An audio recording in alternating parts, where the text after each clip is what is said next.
Buongiorno, buongiorno carissime amiche, carissimi amici di RPL, un cordiale buongiorno da Antonio Verna, buon mercoledì 10 aprile. Se volete intervenire in diretta vi ricordo il numero che è lo 0266 20 35 29 o anche vi ricordo il numero per mandarci messaggi WhatsApp sia scritti che in forma orale ed è il 346 64 277 56. Come ogni mercoledì, da qualche mercoledì, abbiamo in collegamento telefonico il grandissimo Oscar Lancini, europarlamentare della Lega. Buongiorno Oscar, buon mercoledì.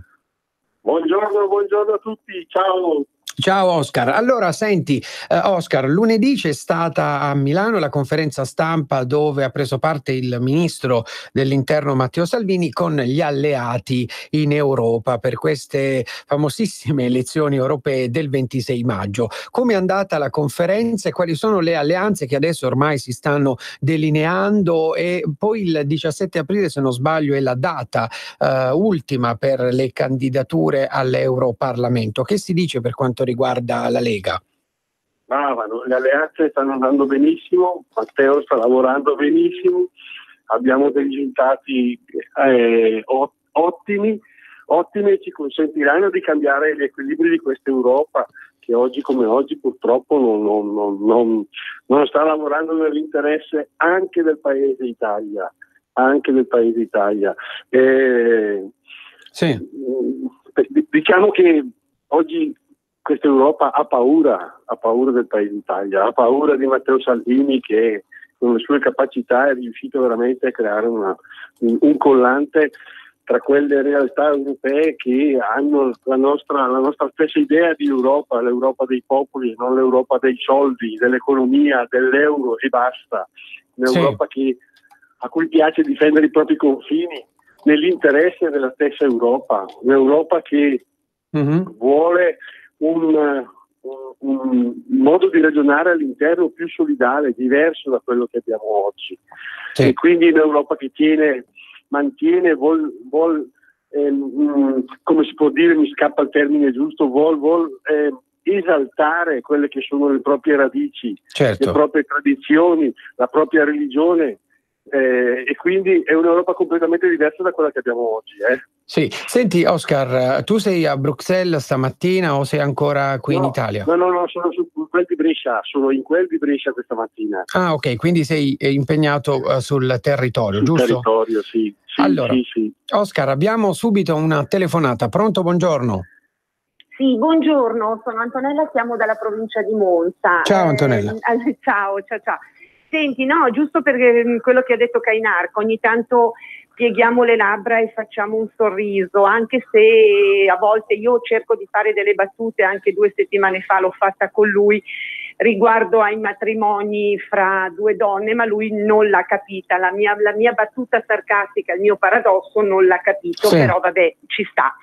Allora, ridiamoci su un momentino e riguardo alla scatoletta di tonno e al pacchetto di cracker e al calciatore dell'Inter che si è offerto così prodigamente di pagare la retta scolastica della mensa di questo straniero in Italia, alla faccia di tutti quei, tra virgolette, salami oppure anche a qualcos'altro che pagano le rette. Ecco, io oggi volevo avvisare questo calciatore che non mi ricordo il nome perché io il calcio proprio lo odio, per cui non è nelle mie corde, che io oggi passo in Esselunga, prendo un paio di scatole di tonno, ma sai quelle da 3-4, sai le confezioni multiple, e un 3 o 4 pacchetti di cracker e poi dopo aspetto, gli dico il supermercato, la via e tutto e poi aspetto che passi lui a pagare, ok? Così ci facciamo una risata, visto che ogni tanto fa anche bene. L'aspetto e gli comunica, dimmi come si chiama che gli comunico il mio supermercato e l'importo della spesa. Allora, il giocatore dell'Inter si chiama Antonio Candreva. Allora, Oscar, se vuoi commentare le parole della nostra ascoltatrice. Ma guarda, la questione mensa per quel che mi riguarda è una questione che io ho affrontato probabilmente tra i primi falcidiato dalla stampa perché ero quello che non dava da mangiare ai bambini e li faceva morire di fame, eccetera, eccetera, eccetera, eccetera. In realtà le cose stanno nei termini per cui se una famiglia, indipendentemente dal colore della pelle e dalla provenienza, ma è residente nel comune, ha problemi di carattere economico, non deve fare altro che andare ai servizi sociali del comune e lì, attraverso i controlli che sono previsti per legge, se ha diritto prende il contributo o meno. Diverso sono quelli che pensano che andare in mensa nella scuola, mandare i figli in mensa nella scuola sia un diritto e che quindi non si debba pagare niente. Questa è una cosa sbagliata, non è così, non funziona così. La scuola, nella didattica della scuola non fa parte la mensa, perché un genitore potrebbe anche decidere di prendere il figlio e nella pausa pranzo portarselo a casa e dargli da mangiare quel che mangia a casa normalmente. Quindi se uno vuol mandare il figlio alla mensa della scuola deve pagare la retta della mensa, come fanno tutti quei padri di famiglia italiani, con sacrificio, è vero, con sacrificio, però il bambino lo mandano alla mensa e pagano la mensa della scuola. Benissimo, senti Oscar, cosa sta succedendo a livello commerciale? No? Si parla di guerre commerciali, così come oggi titola il Corriere della Sera, ci sono i dazi di Trump, ora rischia anche il prosecco e il pecorino, no? Ci spieghi un po' di che cosa si tratta? Ma Trump viene sempre dipinto in Italia dalla stampa come colui che è il male assoluto, ma Trump sta solo facendo l'interesse della sua nazione. Trump individua dei prodotti che possono essere concorrenziali con i prodotti che hanno loro sul loro territorio e quindi decide di applicare la tassa, chiamiamola così, alle entrate del suo paese. Se tutti facessero così, sicuramente ci sarebbe un equilibrio del mercato che migliore rispetto a quello che abbiamo oggi. Detto questo, ovviamente gli accordi commerciali, noi dobbiamo cercare di stringere gli accordi commerciali in maniera tale che la nostra economia cresca, ma gli accordi commerciali devono essere condivisi da tutte e due le parti, altrimenti non sono più accordi commerciali. Benissimo. Senti Oscar, cosa sta succedendo in Libia in questi ultimi giorni? La Libia è un problema che ha generato la Francia, è inutile che noi ci nascondiamo dietro un dito. Questi, pur di fare il proprio interesse economico, non hanno guardato in faccia a nessuno e hanno iniziato una guerra che porta migliaia di morti e sicuramente ha incrementato quelle che sono state quella che è stata l'invasione dell'Europa di questi uomini e donne e bambini, che è normale, scappano poi da una situazione di pericolo. La Francia oggi si deve assumere queste responsabilità e se ne guarda bene. Purtroppo tocca ancora a noi italiani, con la nostra capacità di mediare, con la nostra capacità di risolvere i problemi in maniera bonaria e non attraverso guerre, e risolvere anche questa situazione che ci sta scoppiando in mano e che per fortuna gli accordi di Matteo Salvini con la Guardia di Finanza libica stanno tenendo e questi stanno ancora salvando vite nel Mediterraneo. Sì, senti Oscar, sulla Brexit ci sono altre novità, c'è un rinvio addirittura a fine 2019, no? Quindi cosa succederà alle europee poi? La Gran Bretagna voterà? Sembra così, ma la Brexit è... L'ultimo incontro che abbiamo fatto con il gruppo europeo, dove ci sono anche gli inglesi, è stata fatta la domanda in maniera chiara ed esplicita: cosa succede, cosa stiamo facendo, cosa farete, non lo sanno neanche loro. Una cosa è certa, c'è un popolo che si è espresso attraverso un referendum, ha fatto una scelta e quella scelta deve essere rispettata dai suoi governanti. Il problema è che all'interno del paese le solite tensioni, le solite forze occulte che hanno però un potere economico importante stanno cercando di capovolgere in maniera poco dignitosa quello che è stata invece la volontà del popolo, e lì sarà tutta una battaglia interna. Che cosa succederà? Vedremo, non lo sanno nemmeno loro, figuriamoci se non possiamo andare. Allora Oscar, abbiamo una telefonata, pronto? Pronto, buongiorno, sono Marisa. Ciao Marisa, buongiorno. Al conduttore e buongiorno al signor Lancini. Allora, chi non ha visto ieri sera la trasmissione della Palombelli, Sì. Se la vada a vedere per favore, perché c'era ospite De Magistris. A me quell'uomo mette molta inquietudine e capisco perché è stato mandato via dalla magistratura. Allora sta organizzando di andare a soccorrere con delle barche e con delle cooperative quelle persone che si trovano in mezzo al mare, cioè quelle che si trovano alla riva della Libia, Sì. di prenderle e portarle al porto di Napoli. Siccome lui è molto interessato ai soldi che girano per l'immigrazione e continua a recitare in televisione la parte del buon samaritano, quello che si addolora tanto, allora bisogna mettere freno a questa persona, perché il porto di Napoli, quando arrivano, noi dobbiamo mantenerli. Lui sta facendo la politica contraria a Salvini, quindi andrebbe denunciato perché sarebbe favoreggiamento all'immigrazione clandestina. Quindi stiamo attenti a De Magistris e a Orlando, perché sta organizzando, ripeto, con le cooperative, di portare tutti gli africani che si trovano in Libia a portarli in Italia. Sì. Ecco, e questo volevo dire, mi raccomando al signor Lancini, che è una persona molto in gamba, che lavora nell'Unione Europea, di provvedere a fare diversamente, a contrastare questo sindaco che è pericoloso. Vi saluto, buona giornata. Ciao Marisa, buona giornata. Allora Oscar, cosa dice a Marisa? Mi sa che se questi vanno con il loro canotto nelle acque libiche li bombardano, signora. Lì non scherzano, sono mica come noi polentoni, sa. Secondo me se questi vanno nelle acque libiche a fare quello che dice lei, li bombardano. Ecco. Senti Oscar, sei stato al Vinitaly in questi giorni? Sono stato domenica mattina. Ecco, che cosa hai potuto notare? Quali sono le novità di quest'anno?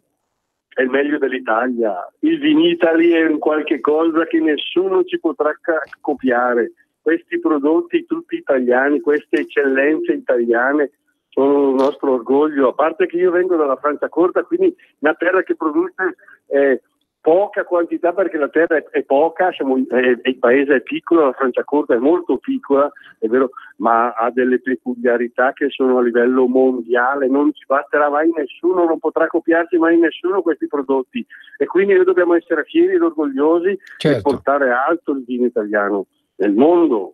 Benissimo. Senti Oscar, ti faccio un'ultima domanda, no? In Italia ieri è stato, si è parlato del DEF, è stato approvato il DEF, il documento di economia e finanza. Quali sono le misure più importanti di questo documento?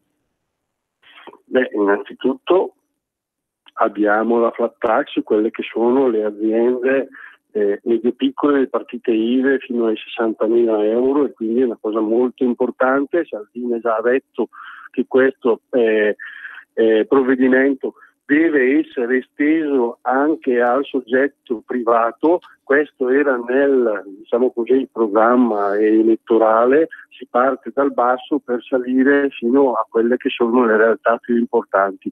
È l'unico modo che abbiamo di abbassare le tasse e aumentare quella che è la redditività economica, perché se noi tagliamo dallo stipendio del dipendente quello che è la quota che va in tasse, ed è uno spreco perché oggi non li sappiamo spendere bene questi soldi, ne rimangono più in tasca all'operaio, al dipendente, alla persona che lavora e quindi questo attiva di conseguenza una catena che coinvolge altre realtà che a loro volta possono investire e quindi si genera un indotto sul territorio che è qualcosa di veramente importante ed è quello che dobbiamo fare ed è quello che hanno fatto tutti i paesi quando si sono trovati in passato, quando si sono trovati nelle nostre stesse condizioni. Noi dobbiamo incentivare ad esempio le opere pubbliche, eccetera, eccetera. Le infrastrutture sono spese che vengono fatte all'interno del paese che arricchiscono lo stesso paese attraverso appunto il lavoro, le aziende e i lavoratori poi. Benissimo. Allora Oscar, oggi purtroppo siamo in chiusura, ti ringraziamo come al solito per essere stato qui con noi anche questo mercoledì, ci risentiamo mercoledì prossimo 10:35 puntuali. Grazie a te, grazie a voi e Radio Padania Libera sempre. Grazie a te, buona giornata. Allora, in collegamento telefonico dalla regia Roberto Colombo mi dà l'ok, abbiamo con noi la deputata della Lega, Chetti Fogliani. Buongiorno onorevole. Buongiorno piacere essere con voi. Grazie mille per aver accettato il nostro invito. Non so se è la prima volta qui a RPL, a Radio Padania. Sì, è la prima volta con voi. Ecco, allora benissimo. Allora, onorevole, io la presento molto velocemente. Lei è nata a San Donà di Piave, in provincia di Venezia. In questa maggioranza di governo lei fa parte della Commissione Cultura, Scienza e Istruzione e della Commissione Trasporti, Poste e Telecomunicazioni, e anche dal 5 novembre del 2018 della Commissione parlamentare per l'infanzia e l'adolescenza. Io le chiedo se può dirci quali sono le ultime novità delle sue commissioni.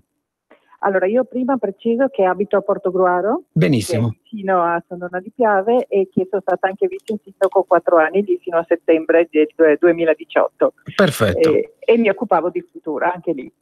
E quindi io sì, abbiamo dei temi importanti nelle nostre commissioni, sia nella Commissione Cultura, dove ci stiamo occupando di tante attività culturali, ma anche stiamo parlando di sport, stiamo parlando di educazione civica, che è uno dei temi molto importanti che stanno particolarmente a cuore alla Lega, e stiamo facendo questo iter di lavoro congiunto con gli altri gruppi di partito, insieme alla Commissione, per riuscire ad ottenere questo risultato importante, che per noi significa introdurre l'educazione civica fin dal 2021 come anno scolastico, con 1 ora alla settimana in tutti gli ordini e gradi scolastici. Quindi questo per noi vuol dire educare il cittadino all'agenda digitale, quindi al collegamento con le istituzioni a livello digitale, insegnare quali sono i temi della Costituzione, che è il nostro punto, il fondamento importante del nostro paese, e soprattutto poi le regole, perché anche regole della buona convivenza, e ci sono soprattutto poi la parte che riguarda anche l'educazione stradale. Quindi ci sono molti temi che noi vogliamo assolutamente che vengano trattati in tutti gli ordini.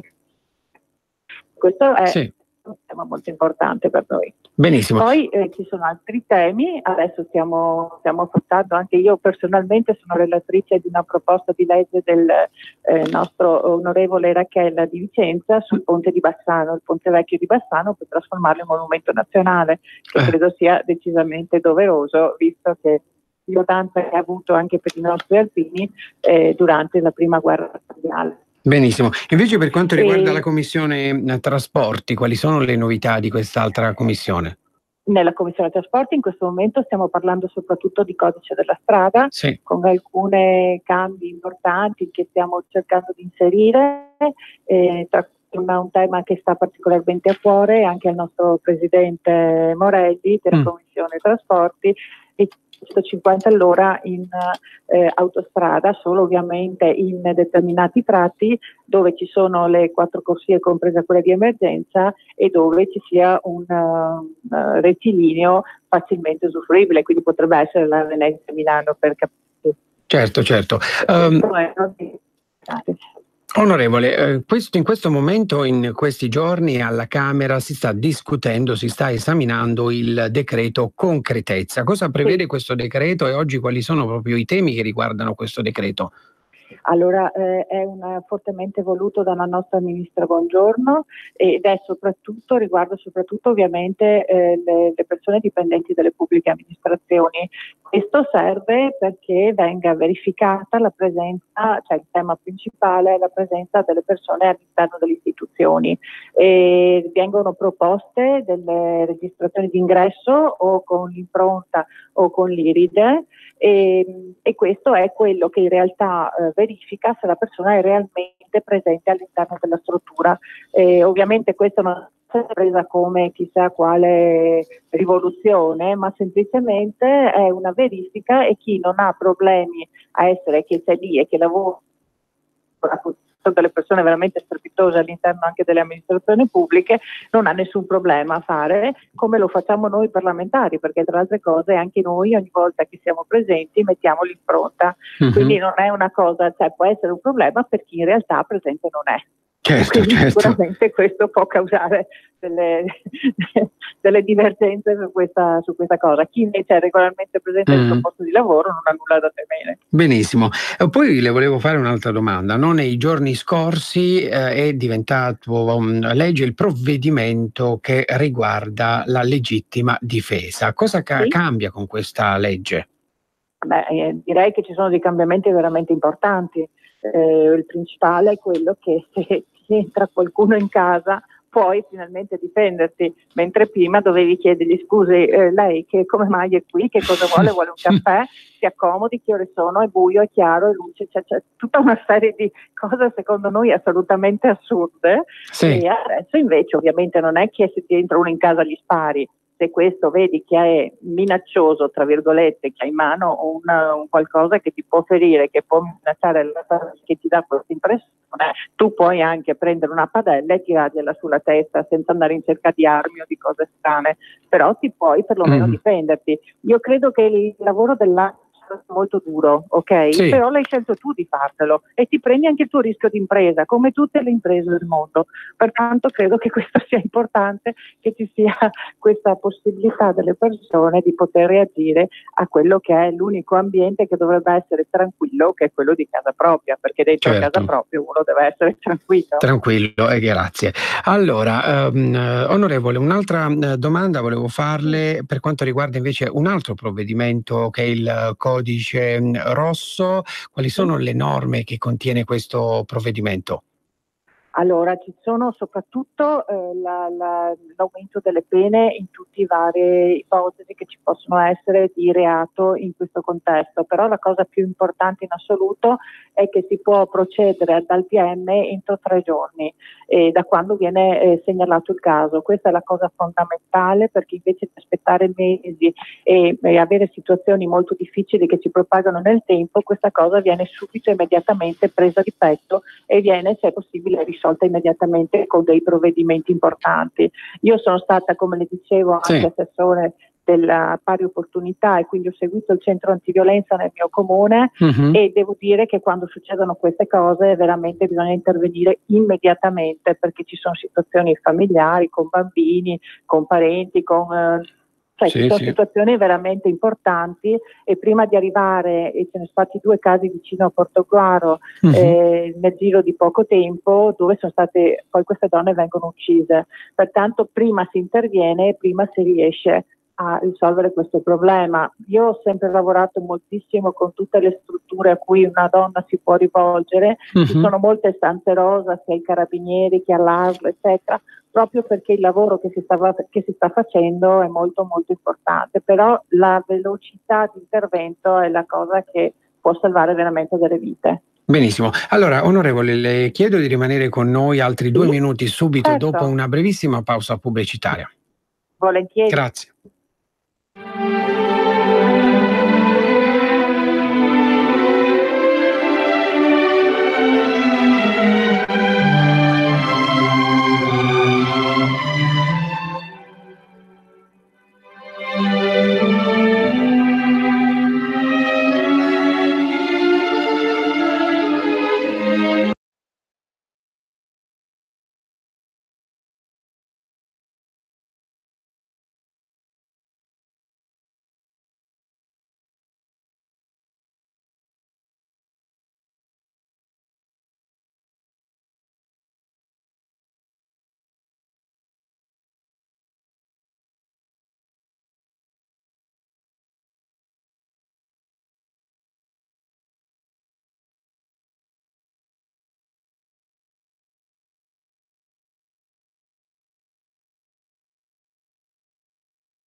sarebbe durato di più, quindi diciamo che l'accordo fra il governo c'era su questo DEF che viene previsto, dovrebbe arrivare in aula fra una settimana prossima, al più tardi insomma fine aprile. È previsto finalmente la flat tax, quindi il ministro Tria, con questo sì un po' forse fatica, però ha detto che si può fare quello che voleva Salvini, quindi questa flat tax per i redditi fino a 50.000 euro al 15%, dando in questo modo un segnale verso le famiglie, per cui considerare anche a livello di reddito familiare un importo da tassare con una tassa piatta. E su questo ci tengo a spiegare la differenza, perché adesso dice, allora adesso tassate il 15% fino a 65.000 euro e poi dopo l'abbassate. No, adesso per le imprese, la flat tax è al 15%, però sul fatturato fino a 65.000 euro, quindi invece dopo la diventa proprio sui redditi, quindi un'imposta su quello che effettivamente uno percepisce. E poi si crede, cioè c'è questa convinzione, questa volontà soprattutto di fare degli investimenti infrastrutturali, strutturali su quello che è l'Italia su quello che succede in Italia, e da qui portare quindi a una inversione di questo e quindi a un aumento del PIL che è previsto lo 0,2%, che in questo periodo di non dico fragilità ma proprio di crisi a livello europeo e a livello globale diventa per noi importantissimo. Quindi si fa riferimento a questo decreto crescita che è stato approvato salvo intese, quindi ancora da definire nei dettagli la scorsa settimana, e quello sul sblocca cantieri, quindi che si vuole far ripartire l'economia proprio da questi che sono gli interventi però più importanti che interessano anche i cittadini. Quindi su questo la Lega ha sempre detto che bisogna operare e sarà la volta buona, il DEF lo va a recepire. Benissimo, senti Laura, oggi alla Camera abbiamo sentito si esaminerà il decreto concretezza. Quali sono gli altri temi in programma nel corso di questa giornata? Abbiamo una sofferta mozione sul riconoscimento del genocidio armeno, sofferta perché avete letto sui giornali che la Turchia ha richiamato il nostro ambasciatore, eccetera, però si va avanti perché gli altri stati europei sono tutti allineati sul riconoscimento del genocidio del popolo armeno, e quindi la Camera su questo procederà, insomma. E poi abbiamo altre mozioni, quindi sempre da parte insomma delle opposizioni, e per poi contiamo di arrivare, ma credo che andrà la prossima settimana, a parlare del nostro, perché vengo appunto dalla Commissione adesso Finanze, che è un progetto di legge sulle semplificazioni fiscali. Quindi nell'interesse dei cittadini vengono rivisti alcuni adempimenti burocratici a carico dei cittadini e delle imprese, proprio per evitare che ci sia da parte del fisco una scure e una imponenza, un'impetuosità che adesso c'è. Quindi ci stiamo lavorando. Perfetto. E credo però che arriveremo lunedì in aula. Benissimo. Laura, abbiamo una telefonata. Pronto, buongiorno, chi è in linea? Buongiorno, sono Anna, buongiorno a tutti. Ciao Anna, buongiorno. Ciao, io volevo, non so se l'avete ancora fatto perché effettivamente io mi sento a perché sto lavorando. Ieri sera mi è capitato di passare davanti alla televisione mentre c'era il Bersani non ricordo su quale trasmissione, e stava spiegando la flat tax a 50.000 euro come avrebbe potuto far perdere soldi allo Stato, una cosa inammissibile, aiutare praticamente le persone che vogliono falsificare i bilanci, perché in sostanza lui diceva quest'anno fatturo, cioè ho un utile di 50.000 euro, l'anno prossimo la ditta passa con degli utili di milioni di euro e continuano a pagare quell'aliquota per qualche anno. Sì, Laura, non so se vuoi commentare. Sì, Sì, molto volentieri, perché queste, confesso, sono un po' le classiche argomentazioni della sinistra, che effettivamente non vogliono che le imprese facciano utili e paghino una bassa aliquota. Invece è proprio quella la spinta allo sviluppo, nel senso che è un po' come succede adesso per quella flat tax, abbiamo detto, sui fatturati fino a 65.000 euro. Ecco, una volta che si hanno i requisiti, si fa riferimento quindi al fatturato del 2000, nel nostro caso del 2018, si entra a far parte di questo regime, di minimo regime opzionale, che comunque è molto conveniente. Ma non c'è da mantenere il limite dei 65.000, si può anche fatturare 150-200.000 euro e si paga per un anno ovviamente solo il 15%. È chiaro che poi l'anno successivo non si potrà rinnovare l'adesione alla flat tax, quindi è la stessa cosa che poi va a parametrarsi, insomma, nel caso della flat tax sui redditi fino a 50.000 euro, l'anno dopo si pagherà la tassa ordinaria, non più la flat tax. Quindi è chiaro che il fisco avrà una diminuzione di entrata e questo, diciamo, lo Stato, il governo penserà a trovare la copertura, che è comunque già prevista, ma si dà un beneficio all'economia.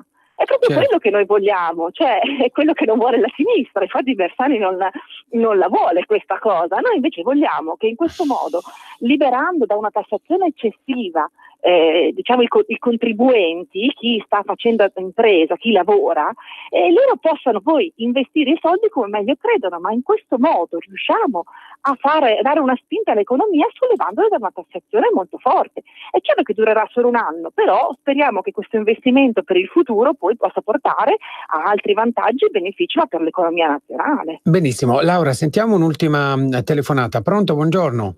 Sì, buongiorno. Prego. Chiamo dall'Umbria, da Montefalco. Io volevo chiedere, si parla tanto di tasse, no? Ma è vero che la Fiat ha la sede fiscale in un paese straniero, non so se in Inghilterra o in Olanda, e quindi paga le tasse là? Ma è normale una cosa simile? Che le aziende multinazionali vadano a pagare, che producono in Italia, usufruiscono dei servizi in Italia e pagano le tasse per il loro paese? È normale questo, non è qualcosa da modificare. La ThyssenKrupp, ad esempio, ha comprato le acciai speciali di Terni, no? Dove paga le tasse la ThyssenKrupp? Ecco, questa è una cosa che sarebbe da affrontare il più presto possibile. Grazie, buona giornata. Buona giornata. Laura, non so se vuoi aggiungere qualcosa tu a queste parole di... Allora, mi permetto sì, perché comunque è un problema effettivamente concreto e in effetti, se ho ben capito, la FCA, quindi la vecchia Fiat, ha sede in Olanda, se ho ben capito paga le tasse là, però c'è ovviamente l'imposizione per quello che succede, perché ovviamente c'ha una sua succursale, ovviamente una sede italiana, una sede stabile italiana, e quindi paga le tasse qua, uguale la ThyssenKrupp, mi sembra quella che è stata citata dal nostro ascoltatore umbro. Quindi per quello che viene il reddito che viene prodotto in Italia paga le tasse qui, però sì, la multinazionale, gli utili, paga le tasse dove ha la sede e su questo non c'è dubbio. Però su questo volevo parlarne in realtà, perché nel decreto crescita hanno ripreso un po' quella che era la proposta di legge della Lega presentata ai primi di marzo, che adesso stava in commissione a fare attività produttive, che proprio prevede che per i parchi storici italiani, quindi quelli che sono stati utilizzati per 50 anni in Italia, se si sposta all'estero la sede, quindi la possibilità di fare reddito, non sarà più possibile farlo, perché comunque non sarà più possibile utilizzare quel marchio se la sede viene spostata all'estero. Quindi questo è un modo per mantenere in Italia la produttività relativa ai nostri marchi storici, ma anche conseguentemente il gettito fiscale. Certo. Quindi ci stiamo lavorando e dovrebbe entrare nel decreto crescita, se ho ben capito, perché ovviamente non c'è ancora il testo ufficiale. Ecco, benissimo. Senti Laura, un'ultima domanda perché poi so che devi lasciarci. Ieri c'è stato in audizione il presidente della RAI, Marcello Foa. Insomma, c'è stata una lite sullo spazio ai vice premier, però il presidente Foa ha detto c'è equilibrio. Poi è insorta l'opposizione. Tu che ne pensi di questa audizione del presidente Foa? Ovviamente il presidente Foa non è uno sprovveduto, si è presentato numeri della mano, quindi lui ha detto che rispetto a quello che all'esposizione mediatica dei vice premier e degli altri partiti di opposizione, la percentuale ovviamente è è rispettata, nel senso che, se ben capito, i partiti di governo hanno un'esposizione sui telegiornali RAI e sulla RAI, si dice nelle programmi di informazione politica, del 50%. Ricordiamo che Renzi aveva il 59% ed era solo lui del PD. La differenza sta nel fatto che intervengono solo loro, cioè solo i nostri leader, che sono anche vice premier, rispetto a quello che è il partito. Quindi non c'è uno sbilanciamento a favore dei partiti di governo, c'è magari una concentrazione di interventi su i vice premier, quindi sulle persone dei vice premier, rispetto a quello che sono le voci degli interi due movimenti politici di governo. Quindi rispetto a quello che successe quando c'era il governo Renzi, c'è una situazione migliorativa per la pluralità delle informazioni, perché là c'era il 59% solo Renzi e solo PD. Adesso in realtà vengono rispettate le quote, semplicemente che c'è questa sovraesposizione mediatica dei leader rispetto al movimento.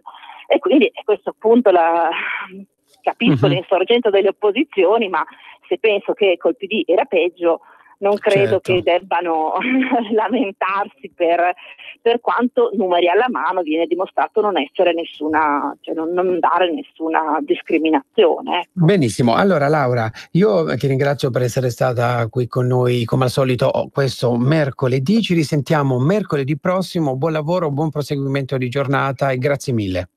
Grazie a te, buon lavoro a tutti. Buon lavoro, grazie mille a Laura Cavandoli, deputata della Lega. Andiamo a guardare le ultime notizie che ci giungono dalle agenzie di stampa. Il padre di Di Maio abbatte le strutture abusive sul suo terreno nel napoletano. L'ufficio tecnico aveva rigettato le controriduzioni ed era scattata l'ordinanza di abbattimento.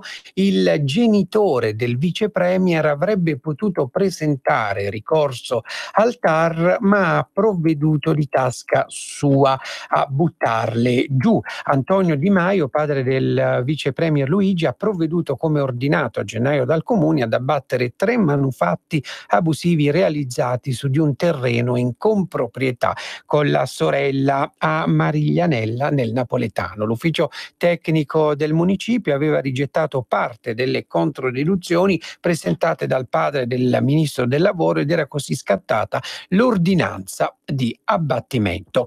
Un'altra notizia: a febbraio cresce la produzione industriale più 0,8%, più 0,9% sull'anno. E poi c'è un rapporto: nel 2018 calano gli omicidi e le rapine, ma aumentano i reati sui minori. La Polizia di Stato ha risposto a oltre 7.600.000 chiamate e controllato 4 milioni di persone nel corso dell'anno. Nel corso del 2018 il centralino della Polizia di Stato, il 113, ha risposto a oltre 7.600.000 chiamate, quasi 21.000 al giorno. E durante l'anno sono stati controllati oltre 4 milioni di persone e 5 milioni di veicoli. 16.156 le persone arrestate e 67.096 quelle denunciate. Ma dai numeri dell'attività della polizia emerge un dato preoccupante. Se infatti calano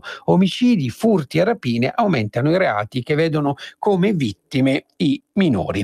Allora, in questo momento abbiamo al telefono con noi, non lo sentivamo da molto, il deputato della Lega Dimitri Coin. Buongiorno Dimitri. Buongiorno a voi e buongiorno a tutti gli spettatori. Allora, ho pronunciato bene il cognome, giusto? Sì, assolutamente. Allora Dimitri, senti, nei giorni scorsi si è parlato, è stato approvato il decreto crescita salvo intese. Quali sono le misure e quelle che andranno inserite riguardo questo decreto? Le iniziative che entrano appunto nel decreto sono assolutamente molteplici. E Allora, è caduta la linea con Dimitri, deputato della Lega. Vediamo se riusciamo a recuperare la linea tra pochissimo. Continuiamo a leggere le notizie. Una notizia che riguarda i migranti. Alarm Phone dice 8 persone disperse al largo della Libia. A bordo del barcone una ventina di persone.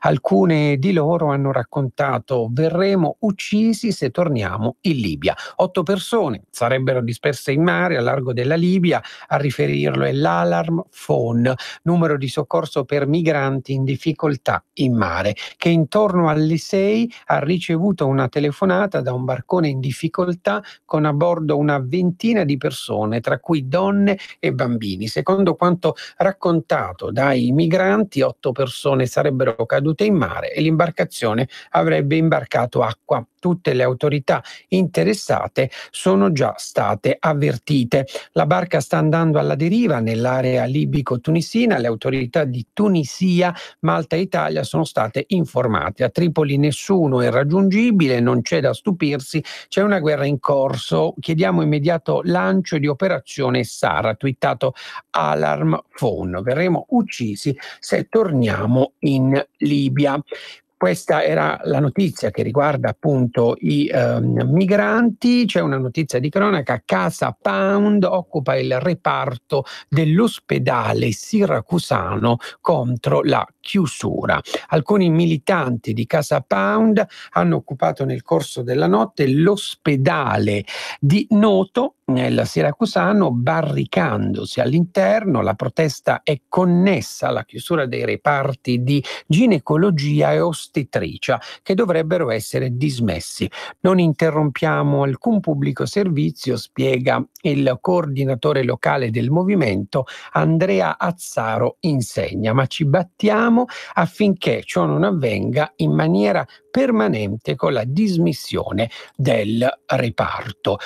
Il detenuto in Siria, rinvio al processo di Milano. Da tempo Monsef si dice pentito, rinvio processo di Milano al 2020. Da tempo Monsef El Mehayer, foreign fighter marocchino di 24 anni, partito per la Siria nel 2015, ora detenuto nel paese arabo dalle autorità curde, va dicendo anche attraverso i suoi familiari di essersi dissociato dall'ISIS. Dice anche di voler collaborare con le autorità italiane. Ha spiegato oggi il suo legale Giampaolo Di Pietto, che ha presentato per il giovane condannato in primo grado a 8 anni per terrorismo internazionale alla Corte d'Assise d'Appello di Milano una richiesta di legittimo impedimento a comparire nel processo, appunto perché è detenuto nel Kurdistan. I giudici, sulla base dell'istanza, hanno rinviato la prima udienza del secondo grado,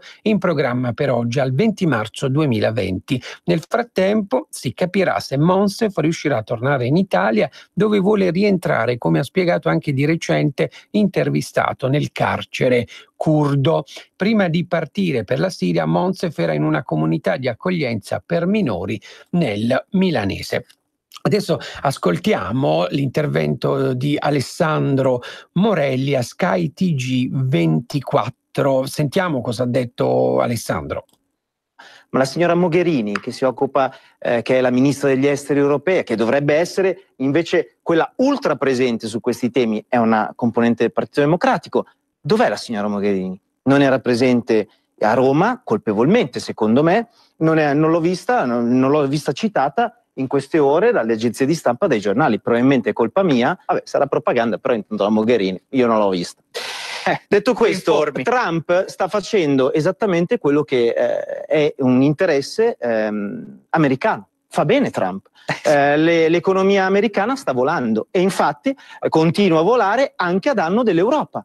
Mi dispiace, il nostro scopo è quello di portare gli interessi nazionali nell'ambito dell'Europa, quindi tornare ai confini naturali dell'Europa per quanto riguarda la protezione sull'immigrazione clandestina, il Mediterraneo e non le Alpi, cosa che purtroppo è avvenuta in questi anni per scelte logiche degli amici francesi e austriaci, vista l'invasione in Italia con la chiusura di Schengen, e dal punto di vista commerciale tutelare il Made in Europe partendo dagli stati nazionali. Questo è l'obiettivo, cosa che purtroppo la signora Mogherini si è dimenticata di fare in questa. Allora, era Alessandro Morelli, intervenuto a SkyTG24. Abbiamo ripristinato il collegamento con Dimitri Coin. Dimitri. Sì. Allora, ti chiedevo un po' quali sono le misure del decreto crescita. Innanzitutto quella principale, quella principale è stato il dimezzamento dei tempi di recupero sul credito fiscale, quindi portato da 5 a 10 anni il tempo di recupero sul credito fiscale per imprese e consorzi per interventi appunto agevolati. Decreto che guarda appunto agevolazioni fiscali per il recupero edilizio appunto per la parte impiantistica prevalentemente. Questi sono in grandi linee. È stato istituito un fondo di garanzia per il finanziamento, che è rifinanziato un fondo di garanzia per l'acquisto della prima casa. C'è stato un'estensione dell'incentivo sulle zone a rischio sismico e una misura fissa per le imposte di registro ipotecaria e catastale. Insomma, queste sono a grandi linee i contenuti del decreto crescita. Senti Dimitri, tu fai parte della Commissione Agricoltura, poi della Commissione Affari Esteri, anche della Commissione Vigilanza RAI. Quali sono ad esempio le novità della Commissione Agricoltura? Sulla Commissione Agricoltura si sta lavorando su diversi punti. Diciamo che l'attività inizialmente è stata incentrata prevalentemente sui primi mesi sono stati davvero passati per cercare di risolvere quel gravissimo problema che è il fenomeno della xylella fastidiosa, appunto, che ha colpito le regioni del Sud Italia, in particolare la Puglia. Sì. E le audizioni che sono state fatte hanno coinvolto davvero tantissimi soggetti, e quindi questo ha dimostrato un impegno assolutamente importante in questa direzione.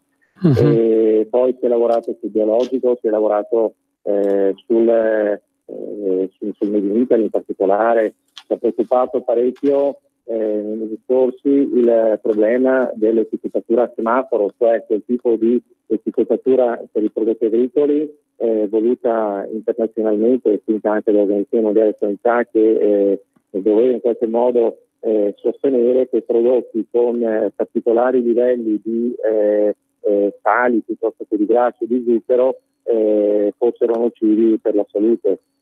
Sembrava tanto una pressione, sembrava tanto un qualcosa che puntasse a penalizzare il mercato italiano, e i provvedimenti insomma che sono stati in aula vanno poi nella direzione opposta. Fortunatamente anche nazioni importanti come ad esempio il Brasile, che all'inizio sosteneva questo tipo di etichettatura, con la nuova amministrazione di Bolsonaro il Brasile si è sfilato. Il Brasile è una delle economie più importanti dal punto di vista agricolo, quindi ha indebolito notevolmente questo tipo di percorso che internazionalmente si stava facendo e che avrebbe penalizzato notevolmente l'agricoltura, alla filiera dell'agricoltura italiana. Benissimo, senti Dimitri, ti chiedo di rimanere con noi altri 2 minuti, subito dopo la pausa pubblicitaria. Grazie mille.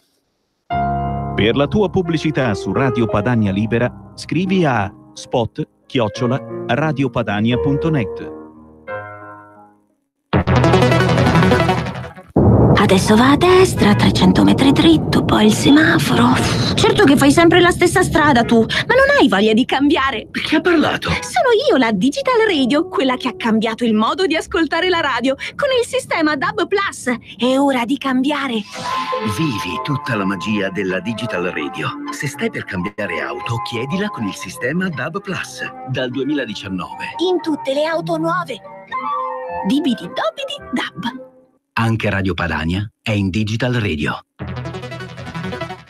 Messaggio per tutti gli imprenditori, gli artigiani, i commercianti, i liberi professionisti. Hai un'attività? Dei prodotti da promuovere? Prova la pubblicità sulla nostra radio. Radio Padania ha preparato per te una grande promozione per aiutarti a sostenere la tua attività a tariffe davvero straordinarie. Informati, vedrai che si può fare. Mandaci una mail all'indirizzo spot@radiopadania.net. radiopadania.net. Con Radio Padania si può fare. Infiltrato di Fanpage incontra l'imprenditore Stefano Fuso, in passato la guida di un impianto di smaltimento rifiuti del Trevigiano, ma anche il proprietario di quel residence Mimosa ad Eraclea, dove nell'estate del 2015 vennero ospitati circa 200 migranti. È proprio di questa esperienza che l'imprenditore parla nel dialogo catturato dalle telecamere di Fanpage. La prefettura paga 32 euro al giorno. Lascia perdere i 2 euro che dobbiamo dare ai profughi. Se li mettiamo lì al minor costo tutto quanto, gestendoli, tirandoli a pallino, ti rimane dai 4 agli 8 euro al giorno a profugo. Quindi più profughi metti, più giornalmente è utile. Più ho la massa, più guadagno. Usiamo immobili che ormai non hanno nessun valore, li buttiamo dentro, sappiamo che 5-6 euro a profugo li abbiamo, su 1000 profughi sappiamo che all'anno ne facciamo 600.000 euro di utile. Considera che costa solo di mangiare 5 euro e mezzo, 6 al giorno. Non è che dobbiamo dargli il pranzo di Natale. Cioè, loro mangiano riso scotto con sugo sopra, con del pollo. Più aumenta la mia massa, più guadagno. Aumenti l'utile eliminando i servizi. Tu gli butti lì la roba, li lasci che si comportino come vogliono, te ne sbatti altamente le balle, tieni il riscaldamento al minimo, arrivi anche a 10-15 euro che qualcuno non te li venga a controllare. Troppo ti impongono che c'è l'inserviente, se sono tanti ci vuole quello di notte, ma vai a prendere personale che era disagiato, che aveva bisogno di coso, lo assumi dal disagio. E qua io punto ad arrivare per giugno a 1 migliaio di persone. È un giro di cassa impressionante, a 1000 persone sono 12 milioni l'anno.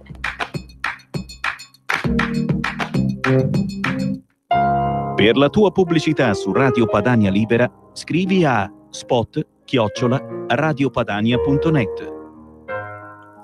Rieccoci carissime amiche e carissimi amici di RPL, con noi al telefono abbiamo Dimitri Coin, deputato della Lega. Allora Dimitri, si parla in questi ultimi giorni di elezioni europee, il 26 maggio è quasi alle porte, cosa cambierà in Europa e quali sono le alleanze della Lega, del Movimento 5 Stelle ed anche del PD, appunto da quello che stai osservando? Allora, io credo che per la prima volta l'Europa abbia la possibilità e affronterà un'elezione veramente politica. I cittadini saranno chiamati ad un'elezione che cambierà gli aspetti dell'Unione stessa. Siamo stati abituati ad avere un'alleanza tra Partito Popolare Europeo e Socialdemocratici e credo che tutto questo cambierà. La Lega si sta avvicinando a queste elezioni con maniera assolutamente seria e convinta di essere uno degli attori principali sia in fase elettorale che poi anche in fase operativa successivamente.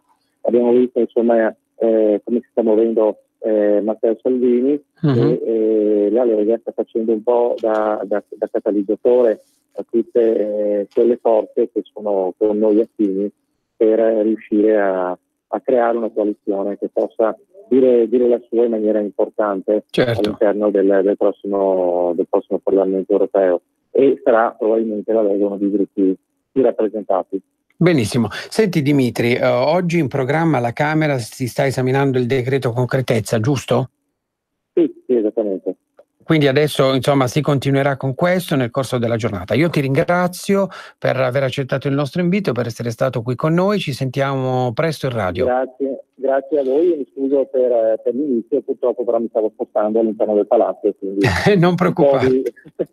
Di problemi che li abbiamo a livello comunitario. Benissimo. Un saluto a tutti. Grazie mille. Grazie. Allora, dalla regia Roberto Colombo mi fa segno, mi dice ok, al di là del vetro. Abbiamo con noi al telefono, in collegamento telefonico, il senatore del Movimento 5 Stelle, Gianmauro Dell'Olio. Buongiorno senatore. Buongiorno lì ai radioascoltatori, grazie. Grazie mille per aver accettato il nostro invito. Lei è stato ospite qua, se non sbaglio, altre volte in radio. Ricordo ai nostri ascoltatori che lei fa parte in questa maggioranza di governo della Commissione Bilancio al Senato e della Commissione parlamentare per la semplificazione. Allora, senatore, per quanto riguarda i rimborsi ai risparmiatori truffati dalle banche, quali sono le ultime novità? Abbiamo visto che c'è stato un via libera nei giorni scorsi, adesso si aspetta il decreto, giusto? Sì, qualcosa che stavamo già aspettando onestamente da parecchio, ma questi soldi sono stati già stanziati con la legge di bilancio e dovranno andare a tutti quei risparmiatori truffati, per cui sono circa andranno a tutti quelli che sono sotto i 135.000 euro un rimborso in 35.000 euro, un rimborso diretto, e poi andremo anche nei confronti degli azionisti, ci saranno questi rimborsi. Ora, questa è una misura su cui noi abbiamo fortemente premuto, anche perché le cifre che erano state messe in campo dal precedente governo erano sostanzialmente ridicole, stavamo parlando di 100 milioni contro 1,5 miliardi che abbiamo messo in campo noi. Sì. Senatore, per quanto riguarda invece il DEF che è stato approvato ieri sera, ci può descrivere meglio cosa prevede questo documento?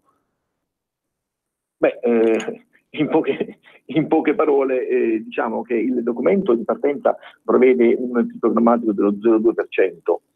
Quindi abbiamo sostanzialmente il DEF, come sanno i radioascoltatori, è un documento di economia e finanza che viene fatto in questo momento, che dà le indicazioni per quello che darà il punto di partenza per quello che sarà poi si arriverà poi in manovra di bilancio verso in autunno, si comincerà a lavorare. Diciamo il grosso è oltre a questo 0,2% di PIL di programmatico, abbiamo, diciamo, ci sono viene insiderato la flat tax, viene inserita a parte del contratto di governo, e quindi viene considerata assolutamente all'interno del DEF. Non sono state inserite, non vengono inserite, o perlomeno in questa fase iniziale erano state messo le percentuali che comunque sono già previste all'interno del contratto di governo. Non sappiamo se queste percentuali verranno mantenute all'interno del DEF definitivo, ma perché questo è una misura che fa parte del contratto, cioè noi siamo qui al governo per 5 anni, quindi non potremo fare tutto e subito, ma la strada è quella, è stata già segnata, così come nella legge di bilancio sono state già fatte delle iniziative nei confronti delle piccole partite IVA, che praticamente fino ai 75.000 euro c'è una tassa al 15%, che dall'anno prossimo già diventerà fino ai 100.000 euro con una aliquota del 20%. Ecco, ora dovremo agire anche per quanto riguarda le famiglie, i ceti medi, dovremo impattare, quindi gradatamente arriveremo a questa flat tax. Benissimo. Senatore, per quanto riguarda invece le prossime elezioni europee, qual è il programma del Movimento 5 Stelle? Beh, allora... Pronto? Il programma del Movimento 5 Stelle, per quanto riguarda le prossime europee, sicuramente andremo verso una spinta verso cercare di cambiare questa Europa, cioè qualsiasi risultato sarà, sappiamo perfettamente che qualsiasi risultato avremo un'Europa completamente cambiata. Noi vogliamo che raccogliere tutti il malessere di quelli di tutti i paesi europei, che sostanzialmente hanno necessità di un cambiamento, perché l'impalcatura di questa Europa, in cui, lo ribadisco ancora una volta, ancora non fosse chiaro, questo governo vuole rimanere all'interno dell'Europa, ma è un'Europa che va cambiata. Sicuramente, per esempio, il Fiscal Compact è da rivedere, non è mai stato oggettivamente applicato perché è inapplicabile, quindi è stata fatta una classica norma che nessuno può applicare. L'altro punto su cui si andrà a spingere è sugli Eurobond per gli investimenti. Ma neanche ieri, credo che sia stato ieri addirittura che il presidente di Confindustria Boccia addirittura ha detto che è importante spingere su questa misura proprio per cercare di effettuare ancora più investimenti, quindi cercare di derogare quella famosa regola del 3% grazie anche a queste misure. Segno è che abbiamo necessità di un'Europa che supporti l'interno tutti i suoi paesi, e adesso che la Germania, da essere locomotiva d'Europa, è un soggetto che essa stessa è in difficoltà, perché ricordiamo che la Germania stessa ha abbassato i suoi incrementi di PIL dall'1,9 allo 0,8%, quindi vuol dire che dobbiamo modificare il concetto stesso d'Europa. E in questo senso noi stiamo spingendo. Benissimo. Senatore, al Senato oggi di cosa si sta parlando? Quali sono i temi in discussione?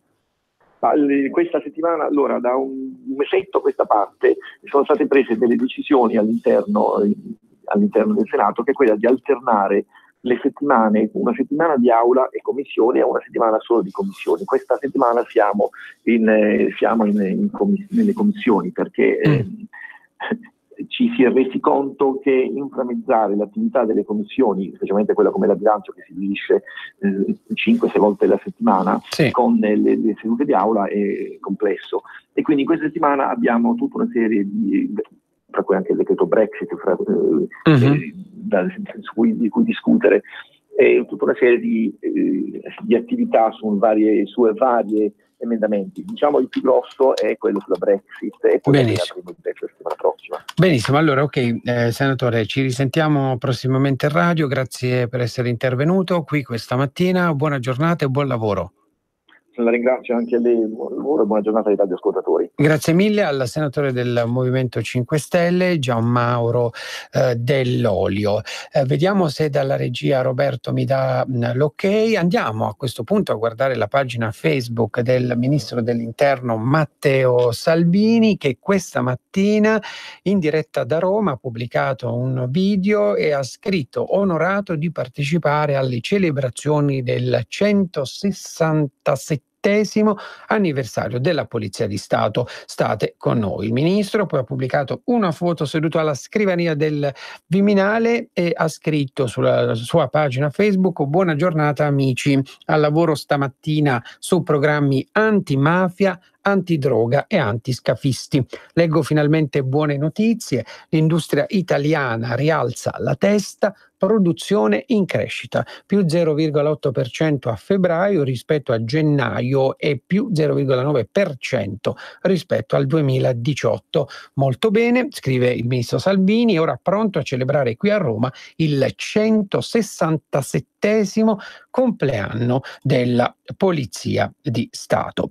Allora, abbiamo al telefono oggi il senatore della Lega, Rufa. Buongiorno senatore. Buongiorno a tutti. Buongiorno Gianfranco, ecco, come stai? Sì, tutto bene. Un grosso e caloroso augurio alla Polizia di Stato, ai nostri angeli custodi, di cuore. Benissimo, benissimo, infatti abbiamo letto proprio adesso questa notizia. Allora Gianfranco, non ci sentiamo da parecchio, no? Abbiamo visto ultimamente il provvedimento diventare legge, il provvedimento del Codice Rosso. Quali sono le norme di questo provvedimento, no? Guardi, sono norme che la maggior parte delle persone conoscono, riassunte in una semplice dichiarazione, non è altro che una via di priorità che vengono date alle donne che subiscono violenza e che priorità che viene data sia a livello sanitario e anche a livello giudiziario. A me fa piacere anche ribadire dei concetti molto importanti per cui siamo stati forse fraintesi oppure ipocritamente fraintesi.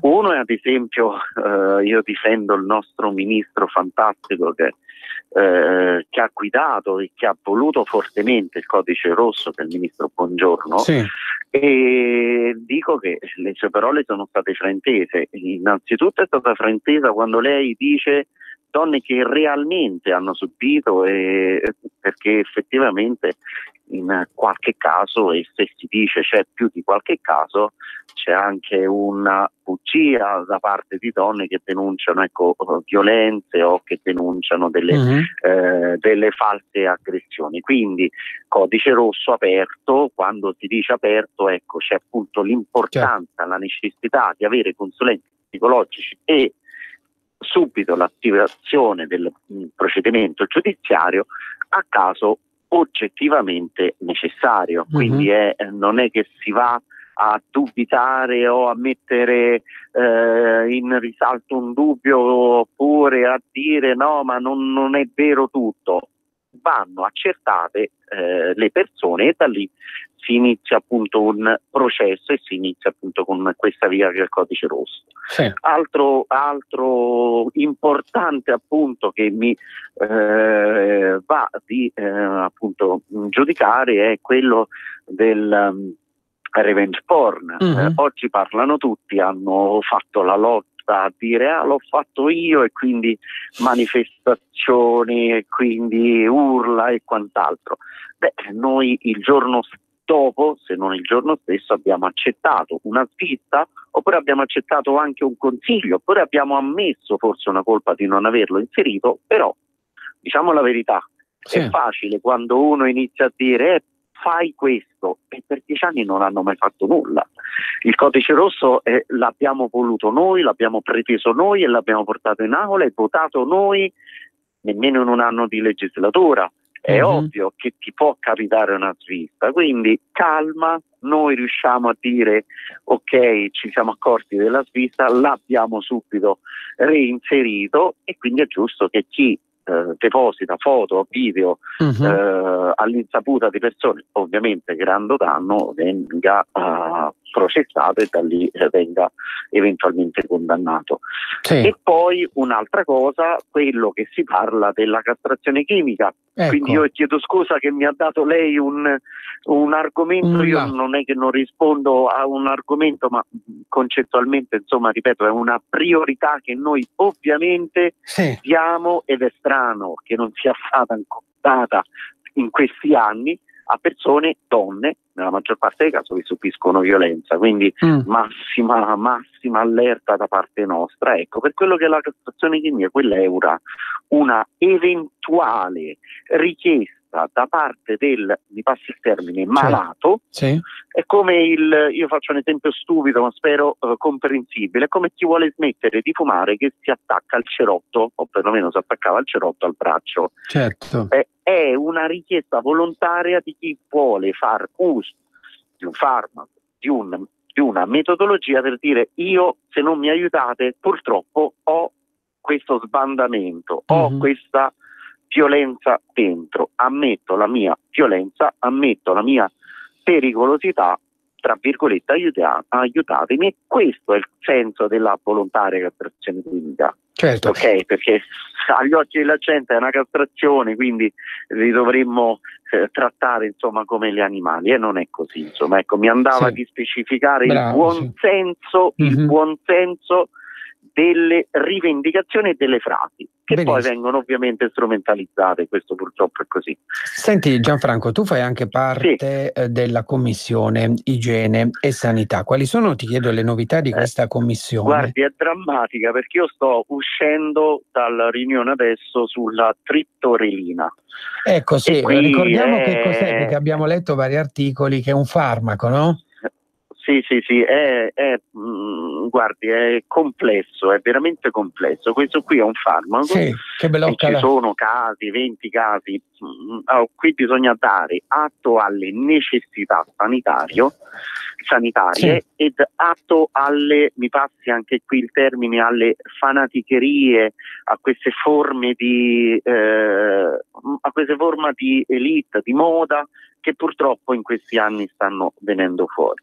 Praticamente si pretende, da una parte, che venga usato questo farmaco perché il ragazzo, il bambino, noi siamo di bambini che in età di crescita, io uso termini insomma abbastanza semplici, spero di facile comprensione, anche l'uso del farmaco o del principio attivo, andranno a facilitare una ricollocazione sessuale, morale. Se un bambino soffre di una psicologicamente di una sessualità, potrebbe essere accompagnato da questo farmaco. Ora il problema qual è? Si parla di reversibilità e non è accertato. Vi dico formalmente, tranquillamente, che si parla di una necessità chiesta da società. Praticamente ci sono delle società che dicono: c'è questa necessità, sarà vera? Sarà falsa? La stiamo valutando, perché qui le dico che io faccio parte della Lega, mi onoro e io ogni giorno sono contento di far parte della Lega. Ci sono dei casi in cui, tra virgolette, devi far finta di far parte di nessuno. Soprattutto nel settore sanitario, di nessun partito, soprattutto nel settore sanitario devi essere molto neutro e cercare di capire perché. È ovvio che la mia collocazione politica, il perché è già facile è già intuitivo, soprattutto adesso sulla triptorelina, qual è che può essere il concetto e la conseguenza dell'utilizzo del farmaco.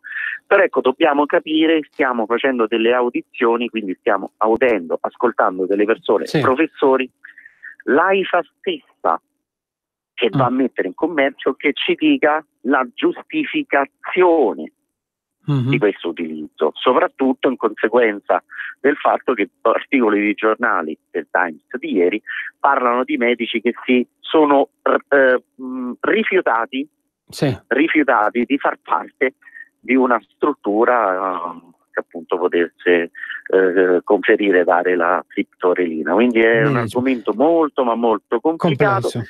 Siamo arrivati invece a buone conclusioni per quello che riguarda la videosorveglianza, perché anche quello ovviamente fa parte della 7ª commissione e 12ª commissione, nonché delle commissioni costituzionali per quello che riguarda la difesa dei nostri figli nelle scuole. E quindi sì, purtroppo è lungo e io chiedo scusa ai cittadini che ci ascoltano, sembra un argomento facile, io prendo le telecamere e le metto dentro la scuola. Quello si può fare già oggi nel caso in cui ci siano dubbi e si va già oggi a fare denunce. Non la stiamo rendendo obbligatoria ed è un passo abbastanza complesso e lungo, quindi ecco, il tempo è andare a mettere nella giustizia e nelle regole tutti i dettagli. Sì, senti Gianfranco, che ne pensi poi della decisione della Regione Veneto di assumere di nuovo i medici in pensione? Sì, questa è la necessità. Anche qui io faccio anche parte della sostituzione della 7ª commissione, che è quella del MIUR e dell'istruzione, e qui è un problema che dobbiamo anche rivedere per quello che è proprio i concorsi e le università di medicina. Qui purtroppo è un fatto reale che prima o poi dobbiamo affrontare in maniera molto ma molto severa, e le dico come uomo del sud soprattutto, dobbiamo ottimizzare i soldi che ci danno, perché ce li danno i soldi. Quindi visto che il problema tra virgolette per fortuna viene dal Veneto, evidentemente c'è una necessità, c'è una necessità. Però ecco, diciamo che purtroppo, uso una parola bruttissima, si raccolgono e si ereditano situazioni passate, e quindi dobbiamo capire e gestire bene il sistema sanitario, che comunque rimane uno tra i sistemi sanitari più invidiati al mondo. Ecco, senti Gianfranco, i temi del Senato in questa settimana quali sono? Guardi, già passerebbe questo sulla triptorelina, perché le assicuro che è di una complessità unica. Per quello che riguarda le commissioni, adesso andremo a ridiscutere il DEF, si rientrerà nelle varie commissioni, si stanno discutendo una serie di argomenti europei, una serie di trattati, convenzioni o giudizi europei, e andremo a rivedere l'esame di storia, per esempio, di un dettaglio che la senatrice Segre giustamente rivendicava come materia di importanza nell'esame di maturità. Non che fosse stata tolta, però lei ne richiedeva specificatamente fattezza nell'esame, quindi si sta rivedendo anche questo meccanismo di inserimento, quindi sarà giudizio della 7ª commissione. E sì, guardi, c'è più di qualcosa, non si è mai fermi. Ovviamente. Sì, senti Gianfranco, un'ultima domanda volevo farti sul DDL Pillon. Che cosa contiene questo provvedimento? Guarda, è proprio già partiamo anche da questo, lo stesso concetto della triptorelina viene sul concetto delle famiglie, su un concetto che oggi avevo appunto Pillon a fianco, che è particolarmente interessato al mondo della famiglia. Guardi, allora le dico, il DDL Pillon lo si sta rivisitando, ha però un senso enorme questo, e sbagliato giusto che sia, la gente, il semplice cittadino deve capire qual è la volontà del senatore Pillon e la volontà penso di tutti, di fare in modo che un figlio cresca con un papà e con una mamma. Purtroppo qui non è una sfida non solamente con le mamme, è ovvio che tutti dicono, e penso sia un dato di fatto, poi io vivo purtroppo anche amici che vivono divorzi, che la mamma è la persona fondamentale. Col DDL Pillon si sta cercando di dare più spazio al papà. Sì. È ovvio, anche in questo caso non è cosa facile, è ovvio che ci sia, io dico proprio è ovvio che ci sia una rivoluzione contro questo DDL ed è giusto che ci sia una discussione, però il buon senso è quello di dare priorità ai figli, certo, e di non farli crescere soli, isolati. Poi si vanno a giudicare, ovviamente, e la stampa è quello che fa, si va a giudicare la parità dei sessi, quindi l'equilibrio anche a livello economico nella coppia che divorzia, quindi giustamente l'uomo che si allontana non può allontanarsene e dire grazie, lascio moglie e figli e me ne vado, e quindi è ovvio che venga giudicato anche questo. Però ecco, il senso è dare una equiparazione tra padre e madre nella crescita del figlio. Certo, e quindi poi ecco i ruoli, le associazioni, le mamme giustamente che vanno ascoltate, però non va preso con odio, che purtroppo ecco io vivo come se chissà cosa avesse chiesto. Va perfezionato, quello sì, va bene. Ed è quello che si sta facendo nelle commissioni. Allora Gianfranco, grazie mille come al solito per la tua disponibilità, grazie per essere stato qui con noi. Grazie a voi, è un piacere, io spero sempre di essere utile, è un augurio di nuovo rinnovato a persone a cui voglio bene, che sono tutte le persone della polizia. Grazie mille, ci risentiamo presto, buona giornata al senatore Gianfranco Rufa. Guardiamo le ultime notizie. Il ministro dell'Interno Matteo Salvini dice: rivedere le scorte, i poliziotti non fanno gli autisti. Confindustria interviene sul documento di economia e finanza e dice: il DEF è un bagno di realismo del governo. L'approvazione del DEF è un bagno di realismo del governo, in particolare sul 2019. A sostenerlo è il presidente di Confindustria Vincenzo Boccia, secondo il quale ora è evidente che lo stesso governo prevede un incremento della crescita, dati lo sblocca cantieri e il decreto crescita per Boccia, il quale spera che questi due provvedimenti siano all'altezza. Un'operazione verità e determinante per il Paese e per il governo stesso. Allora, carissimi amici, adesso siamo in chiusura, grazie per averci seguito oggi, ci risentiamo domani puntuali alle 10:35. Buon pranzo a tutti.